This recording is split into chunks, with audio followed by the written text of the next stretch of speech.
President Fattah al-Sisi stressed the importance of ties between Cairo and Tokyo, hailing Japan's contribution in backing path of development and supporting projects in Egypt.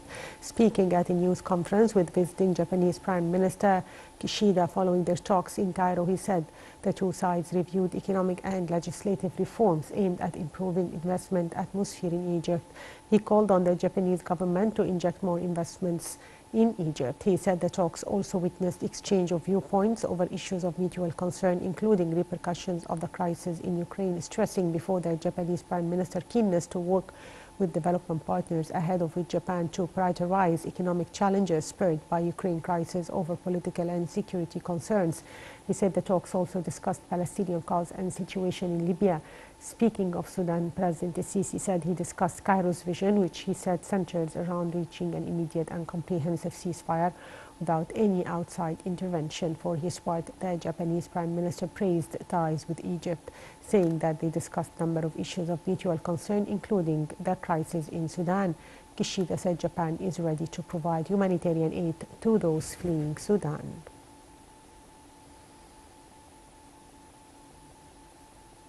And Japanese ambassador to Cairo, Oka Hiroshi, said Prime Minister Fumio Kishida started his African tour by visiting Egypt with a view of tackling ways of boosting bilateral ties in various domains. The ambassador confirmed that the visit comes within the framework of continued efforts exerted by both countries to achieve sustainable development. Hiroshi added the visit aims to promote bilateral cooperation as Japan considers Egypt an essential partner in the Middle East and Africa.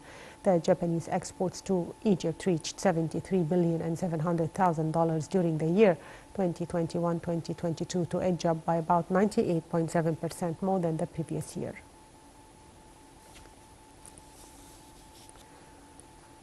Japanese Prime Minister Fumio Kishida delivered a speech before the Arab League Council on the level of permanent representatives, attended by Secretary General Ahmed Abulghait.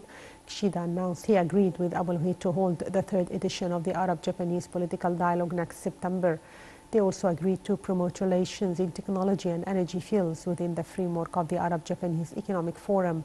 For his part, Kishida said the international community faces a Russian military operation in Ukraine, emphasizing that his country works with the Arab countries to ensure respect the sovereignty of countries and their territorial unity in accordance to the Charter of the UN.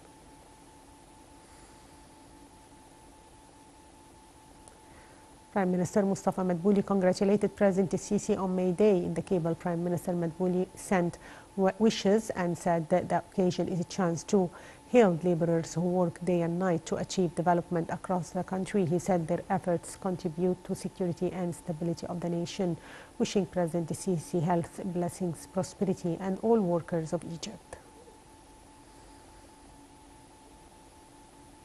Airstrikes and artillery rocked Khartoum on Sunday. This came as fighting